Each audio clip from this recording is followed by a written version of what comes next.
നമസ്കാരം. Raf talks ഫുട്ബോളിലേക്ക് ഏവർക്കും സ്വാഗതം. കഴിഞ്ഞ 2 വർഷവും യുവേഫ ചാമ്പ്യൻസ് ലീഗിന്റെ ക്വാർട്ടർ ഫൈനലിൽ പ്രവേശിക്കാൻ ഫ്രഞ്ച് വമ്പന്മാരായ PSG സാധിച്ചിരുന്നില്ല. പക്ഷേ ഇത്തവണ അവർ അത് മാറ്റി എഴുതപ്പെട്ടു.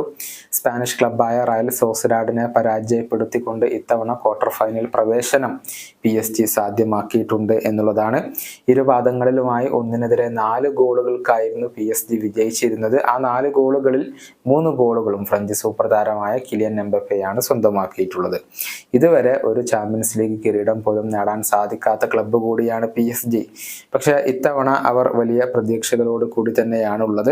ആ പ്രതീക്ഷ എംബപ്പെ തന്നെ പങ്കുവെക്കുകയും ചെയ്തിട്ടുണ്ട്. ഇത്തവണ സ്പെഷ്യൽ ആയിട്ട് എന്തെങ്കിലും യുവേഫ ചാമ്പ്യൻസ് ലീഗിൽ ചെയ്യാൻ കഴിയും എന്നാണ് എംബപ്പെ പറഞ്ഞിട്ടുള്ളത്. എല്ലാവരും കൂടുതലായിട്ട് ആഗ്രഹിക്കുന്നുവെന്നും എംബപ്പെ കൂട്ടിച്ചേർത്തിട്ടുണ്ട്. അദ്ദേഹത്തിന്റെ വാക്കുകളെ RMC സ്പോർട്ട് റിപ്പോർട്ട് ചെയ്തിരിക്കുന്നത് ഇങ്ങനെയാണ്: ഞങ്ങളെ സംബന്ധിച്ചിടത്തോളം ഇത് വളരെ പ്രധാനപ്പെട്ടതാണ്. കഴിഞ്ഞ 2 വർഷം ഞങ്ങൾക്ക് അവസാന 8-ൽ ഇടം നേടാൻ കഴിഞ്ഞിട്ടില്ല.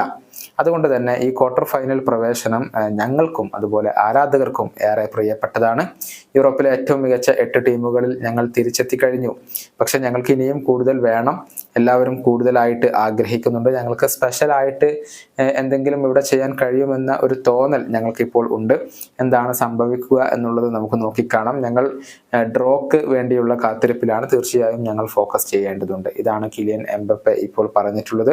മികച്ച പ്രകടനം സമീപകാലത്ത് PSG പുറത്തെടുക്കുന്നുണ്ട്. പക്ഷെ എംബപ്പയെ ആശ്രയിച്ചുകൊണ്ടാണ് അവർ മുന്നോട്ട് പോകുന്നത്. അവസാനമായി കളിച്ച 2 ലീഗ് 1 മത്സരങ്ങളിലും കിലിയൻ എംബപ്പയെ പരിശീലകനായ എൻറിക്കെ പിൻവലിച്ചിരുന്നു. ആ ഒരു 2 മത്സരങ്ങളിലും ക്ലബ്ബ് സമനില വഴങ്ങുകയാണ് ചെയ്തിട്ടുള്ളത്. ഈ വീഡിയോയുടെ അവസാനിപ്പിക്കുന്നു. വീണ്ടും കാണാം.